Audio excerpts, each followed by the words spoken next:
গণঅভ্যুত্থানের বড় অর্জন ১৫ বছরের কর্তৃত্ববাদী স্বৈরাচারী শাসনের পতন, কিন্তু এর মাধ্যমে নতুন বাংলাদেশ নির্মাণের স্বপ্ন গত এক বছরে কতটা বাস্তবায়ন হয়েছে? শিক্ষাবিদ, আইনজ্ঞ ও গবেষকরা বলছেন, মব সন্ত্রাস, চাঁদাবাজি, মামলা বাণিজ্যে সেই আকাঙ্ক্ষা অনেকটা মলিন হয়েছে। হতাশা বেড়েছে কাঙ্ক্ষিত সংস্কার ও নির্বাচন নিয়েও। এক্ষেত্রে অন্তর্বর্তী সরকার ও নতুন পুরনো রাজনৈতিক দলগুলোর ভূমিকার সমালোচনা করেছেন তারা। আলমগীর স্বপনের report. Insect repellent master batch যুক্ত আরএফএল ওয়ার্ড্রোব, কাপড় যত্নে রাখার নাম্বার 1 সলিউশন।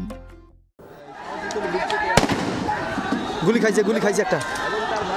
গুম, খুন, গণহত্যা পেরিয়ে গণ অভ্যুত্থানে বিজয়, ছাত্র জনতার পতন, শেখ হাসিনার ১৫ বছরের ফ্যাসিবাদী শাসনের, ৭১-এর মুক্তিযুদ্ধ, ৯০-এর গণ আন্দোলনের পথ ধরে ২০২৪-এ আবারও পরাজয় স্বৈরাচারের। জুলাই আগস্টের যে অভ্যুত্থান হয়েছে, ওই স্বৈর শাসক থেকে আমরা মুক্তি পেয়েছি। গণ অভ্যুত্থানের একটা বড় অর্জন হলো বাংলাদেশের তরুণদের রাজনীতি মনস্ক হওয়া। তবে গণ অভ্যুত্থানের এক বছরে আইনের শাসন ও গণতান্ত্রিক রূপান্তরের স্বপ্ন কতটা পূরণ হয়েছে এ নিয়ে প্রশ্ন আছে।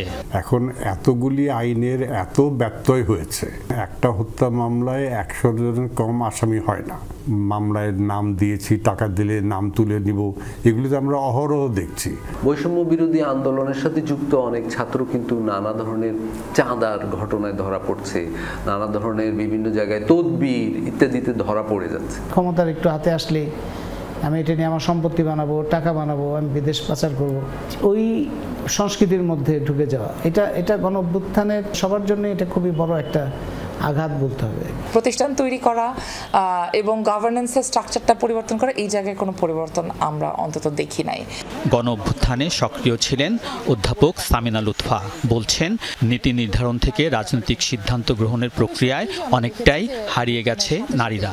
অভ্যুত্থান শেষ হওয়ার সাথে সাথে নারীরা ফ্রেমের নিচে চলে গেছেন বা ফ্রেম থেকে হারিয়ে গেছে। ঐকমত্য কমিশনের আলোচনায় ১০০ আসনে সরাসরি নির্বাচনের বিষয়টিকে তারা গুরুত্ব দেননি। বিচার ও সংস্কার প্রক্রিয়া নিয়েও প্রশ্ন আছে বিশ্লেষকদের। সংস্কার বলে তো কিছু এখনো হয়নি। সংস্কার নিয়ে আলোচনা বৈঠক হচ্ছে, সেটা সংবিধান এবং নির্বাচন কেন্দ্র করে।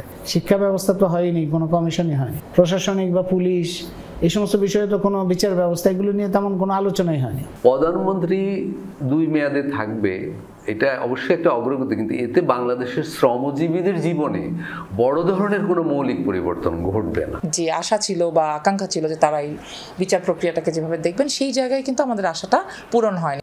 এ অবস্থায় জাতীয় নির্বাচনের তাগিদ তাদের। কেউ চায় যে নির্বাচনটা পিছিয়ে যায়, কিন্তু এটা ঠিক হবে না। এটা অন্তর্বর্তী সরকারের দায়িত্ব হচ্ছে এ ধরনের চেষ্টা যদি কেউ করে, সেটা থেকে দূরে থাকা। এখনো মানুষ জিজ্ঞেস করে যে নির্বাচন কি হবে, আমি তখন বলি যে হবে, কারণ নির্বাচন ছাড়া বাংলাদেশে অন্য সংস্কার কাজগুলো এগোবে না। যেটা কাজ করলে তাদেরকে আমরা, তাদের ব্যর্থতা অনেকাংশে আমরা ভুলে যাব, সেটা হলো সুষ্ঠু গ্রহণযোগ্য নির্বাচন আয়োজন করা।